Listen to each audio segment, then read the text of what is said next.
VISA is an acronym. It stands for Ward Infrastructure and Services Assessment.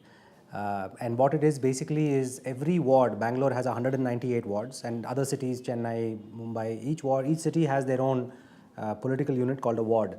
So what we are doing with VISA is we are giving every ward a score, an index score of the infrastructure and services in that ward, and it's on a scale of 1 to 10. So it's easy for people to understand. It's like getting a report card. What is the quality of life in my ward on a scale of 1 to 10.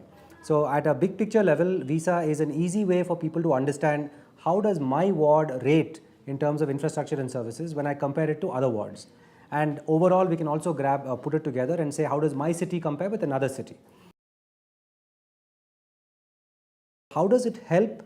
It helps giving people information about the quality of life in their wards and gives them that data in a very specific way. So VISA is not done by doing customer surveys or citizen surveys. It's actually using real data from the ground. So as an example, we have a VISA score for water supply. This is measuring the number of hours of service, the pressure of the water, the quality of the water in the doorstep of an individual home in every ward, which means we have a special unit that goes in and gets plugged into the water supply system, which captures how many hours of service you got, what's the pressure.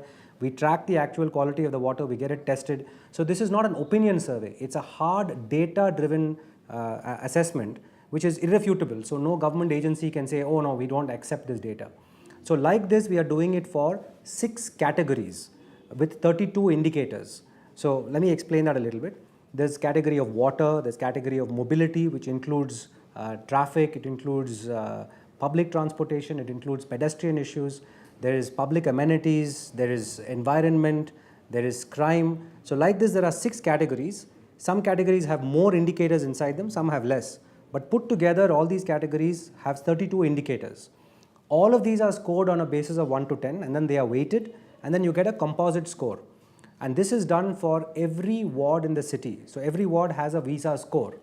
And the way it helps is, for the first time, instead of just complaining about saying, oh, things were bad in Indiranagar or my area is really worse than your area, we'll have an objective set of verifiable quality of life scores, which you can then use to say, how does my ward rate with somebody else? Then you can put pressure on your government agencies, on your corporator, on your elected representatives to say, I want to improve mine. How come we are the worst in this area? Why are we not getting more money allocated for us and everything is going to MG Road? So all those things will come because you're giving people the power of information in a way that's relevant to them. Because VISA is looking at objective data and it's not opinion survey, what we believe is that this information is useful not just for citizens, which is what I mentioned, but also for service providers and government agencies. Because even today, if you go to, let's say, the BWSSB or the Bangalore City Corporation or any of the other service providers, and you told them, can you come and do something in our ward? They don't have, a complete set of information to then be able to make decisions about where to allocate funds. Whereas now, when you look at the total score, nobody can argue that, there are 30% of the wards of the city which are really at the bottom of the pile. And if we have to make decisions to upgrade the infrastructure, they deserve the first set of those investments. Similarly, there are the 30% at the top which are already at the upper end. They should not be getting any new money until everybody gets to a certain level. So these are decisions that are taken by our policy makers. Today they are made by a variety of factors. It could be politics, it could be patronage, it could be good intention but bad data. So all of that it's a combination of that. What VISA does is to, in some sense, clear the mist and give clarity to people so that you can make decisions. And that's useful not only for citizens but also for government agencies.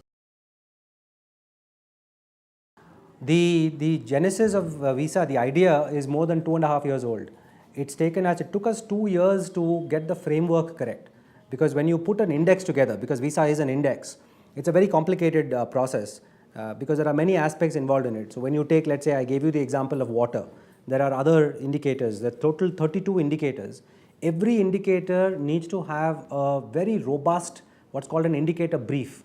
What is the composition? How will you measure this information? How will you make sure that this is not getting biased in any way? How will you do sampling for this data? So we constituted an advisory group. We went and looked at this kind of index work across the world on the urban quality of life indicators, and we have kind of taken all the learnings from all those indicators and taken it to the next level. Frankly, there is no exercise like Visa anywhere in the world for city urban quality of life with the kind of data we're generating. So putting that together took us about 2 years, which is you can call the R&D work, and we piloted it in a couple of areas to know that this is in the right direction. But once you finish the framework, then the part about getting to the ground, which is going and generating all this data, it's massive. We had to go, there are 20,000 data points that we have to go and collect from the 198 wards. So there are two parts to this. One is you generate the data, but people need to know about it. People need to get agitated about it, get to be aware of this, get excited by it, and that is the work of classically a big publishing house. So we got very lucky. Last November, December, we went to Times of India and we walked them through the proposition, and we were delighted that Times of India at every level, at the brand level, at the editorial level, at the business level, they all felt this was a very powerful idea and it was important for it to get propagated. So we have a partnership. We signed an MOU with Times of India, where what Janaagraha would do is to compile the data, complete all of the stuff that I talked about, do the grassroots work, reach out to the communities and so on. And Times of India would do the media side of it, which they would publish this, seek out the inputs from the citizens and so on. So that's the MOU that we drafted earlier this year. So for the last 6 months, based on that MOU, we have actually gone and collected all the data, and we've now on the threshold, we've completed all this, we've generated all the scores, and we've given it to Times of India, so they will put out their own plan of how they'll roll it out. So like I said, the power of Visa is visible even within a city, because there's so much differentiation within the city, especially a big city like Bangalore, which has acquired new wards and therefore have less infrastructure, and therefore all those intra-city issues will come up. But it also has power when you go beyond one city. We have 7 mega cities in India. Each of those mega cities has a population of more than 5 million people. It's kind of one of those rare things. There are not very many countries in the world that have even one city with 5 million people.